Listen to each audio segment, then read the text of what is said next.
Has there ever been a successful vaccine?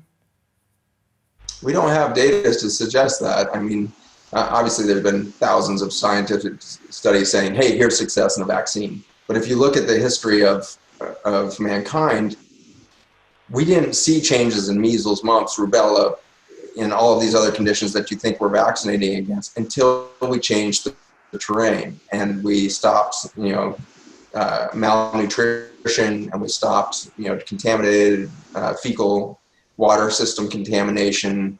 We cleaned up, different parts of the food system, and so until we changed the terrain around the human, we didn't see these conditions change. And yet we keep pretending like these vaccines did the whole thing. But it's irrational, because if that was true, then we would see eradication of those conditions all over the place. And we would see, that everybody who gets these measles, when we see a measles outbreak from Disneyland or whatever, 90% or 87 to 95% of those kids that are getting the condition were vaccinated. And so we have no data that there's actually any long-term protection from these vaccines to begin with. The evidence seems to suggest that if it suddenly crops up as an endemic area of high viral expression, anybody is vulnerable to that. And it would have to be, because the physiology of viral balance doesn't have to do with the antibody to that bug. The immunization that then triggers an antibody is only one small part of the functionality of an immune system. There is, in the end, in my viewpoint, no such thing as a human immune system. There is only ecologic balance.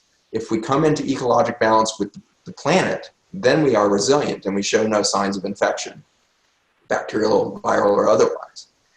The concept of immunity is old, it is broken, it is very incomplete, and we need to update our effort. And so I've often been challenged by the question of, are you anti-vax? And the answer is no. In fact, you can go to my change.org petition, and about 10,000 people have signed it in the last few months.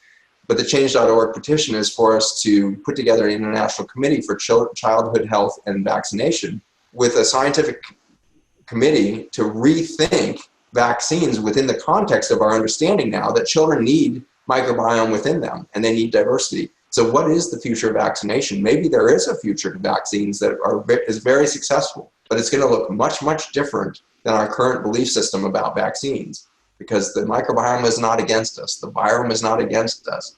And so a healthy vaccination concept would probably be something more like creating something within us, a compound that we found in soil, for example. When we extract these compounds from the bacteria and fungi from soil, and we put it into a liquid supplement, it changes the terrain of the biology within the gut and skin and biological system of the individual, and they grow a different garden.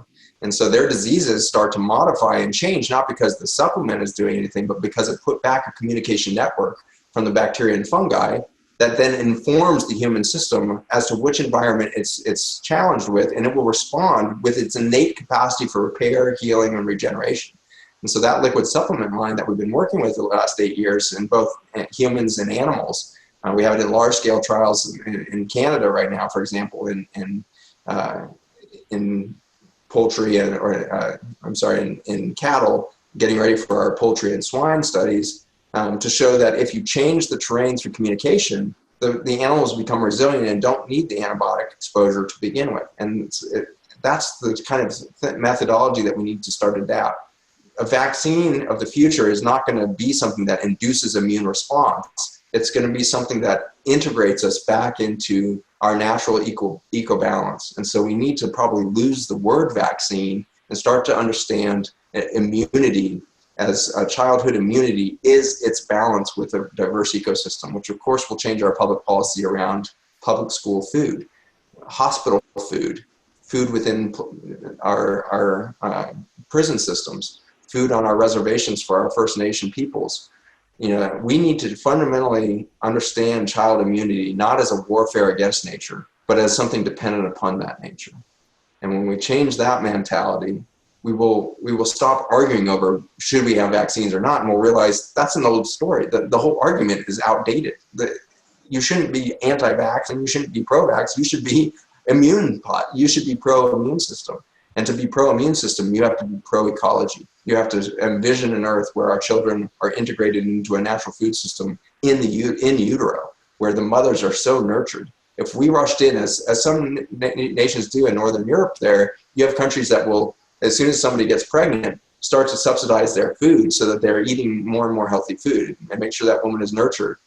If we did that, we would save ourselves trillions of dollars on the back end of disease management by being proactive and getting that child before even birth integrated into a natural system and make sure that the mother's vaginal canal is an organic garden teeming with life and biodiversity, so that as it enters the birth canal and that child adopts the organic garden that it will move into the world with, it will have a very natural relationship to the viruses that it's about to be exposed to. In an extraordinary study recently, they showed that at 7 days of age, your average infant has 10 to the 8th viruses per gram of stool. 10 to the 8th viruses in their bowels, and they have no innate immune system yet. They can't make antibodies at 7 days old. They can't make antibodies at 7 weeks. It's not really until 6 months of age where we're really making antibodies. If our relationship to viruses depended on our production of antibodies and vaccine-induced antibodies, then we would be dead in the first week of life. We would have no ability to be in a homeostatic balance. But that child at 7 days is a healing machine. It is so revved up in its protein synthesis and its protein production. There are so many enzymes actively clipping up all genomic information that's separate from its own somatic genetics system that it's safe. It's completely in this umbrella of protection from the virome, because the virome should not start interacting with that child until it starts to reach an age of resilient balance with the ecosystem.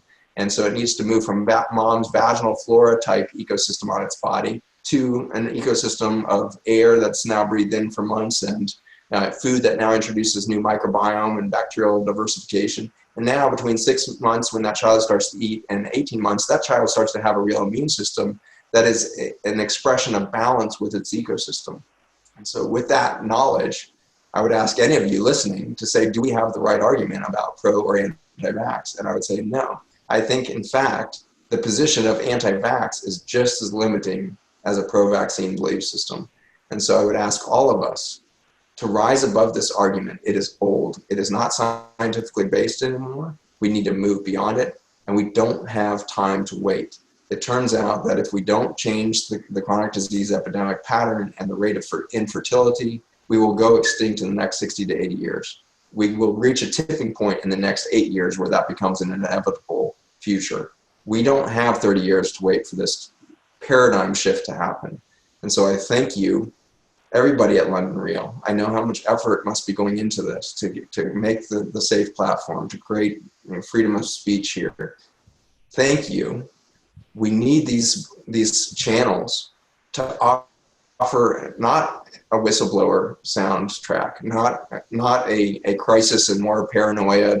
I'm trying to diffuse this whole time paranoia and fear of the deep state or any of these other things that are being put out there. Don't fear 5G either. Is it healthy? No, of course not. It's ridiculous. It's the most severe radiation exposure we're ever going to go put ourselves into.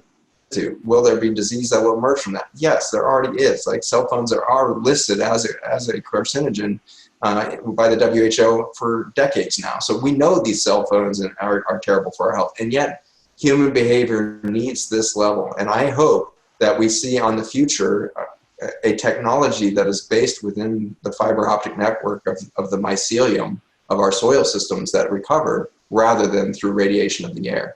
And so I'm very excited that we could see not just a realignment of medicine and this very limited belief system about anti-vax or pro-vax. We need to move to a state where technology as a whole starts to align itself with Mother Nature. And I guarantee you that the viruses and the fungi have the highest likelihood of showing you in your industry something amazing about your potential. If you will start doing biomimicry with your transportation or energy or whatever technology you're working with, and you start to look at how fungi and viruses change communication networks and how bacteria and fungi create this carbon material within the soils that we can extract and create communication networks.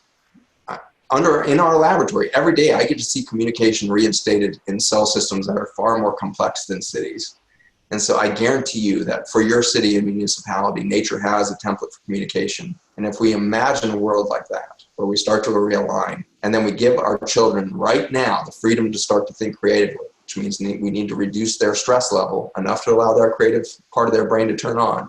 If we will now hold space for our children, I guarantee you this generation is ready to rethink everything. This generation of children is ready to radically change sociologic, ecologic, and technologic understructure, underpinnings, the whole thing. It will be reimagined. But to do that, we're going to have to stop brainwashing them with our fear and our paranoia. We are going extinct, but we have the option to come off of our hospice diagnosis here and realign ourselves with biologic vitality. We're going to do it through biodiversification of soils, biodiversification of society, and we're going to stop doing monoculture and monobelief systems.